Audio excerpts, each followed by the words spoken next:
লোক একটি হাতির পাশ দিয়ে হেঁটে যাওয়ার সময় হাতিটিকে দেখে অত্যন্ত অবাক হলেন। তিনি দেখলেন এত বিশাল বড় দেহের অধিকারী হাতিটিকে সামান্য চিকন একটা রশি দিয়ে বেঁধে রাখা হয়েছে। কিন্তু অবাক করা বিষয় হলো হাতিটি তার পায়ে বেঁধে রাখা সেই চিকন রশিটিকে ছিঁড়ে মুক্ত জীবনে পালিয়ে যাওয়ার জন্য কোনো চেষ্টাই করছে না। লোকটি বিস্ময়ে বিমূঢ় হয়ে হাতির মালিককে বিষয়টি জিজ্ঞেস করলো। হাতির মালিক বলল, ভাই শোনেন, এই হাতিটি যখন ছোট ছিল তখন এই হাতিটির পায়ের মধ্যে এই চিকন রশিটি বেঁধে রেখেছিলাম। তখন এই বাচ্চা হাতিটি এই রশিটি ছেড়ার জন্য অনেক চেষ্টা করত, কিন্তু ছিঁড়তে পারত না। এভাবে অনেক চেষ্টার পরও যখন সে ব্যর্থ হয়েছে তখন তার মনের মধ্যে একটা বিশ্বাস হয়ে গেছে যে কখনোই এই রশিটি ছেড়া যাবে না।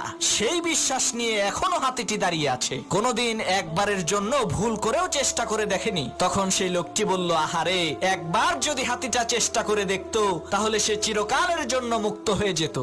ভালো লাগলে অবশ্যই লাইক, কমেন্ট, শেয়ার, সাবস্ক্রাইব করে দিয়ে আমাদের পাশে থাকবেন। ধন্যবাদ।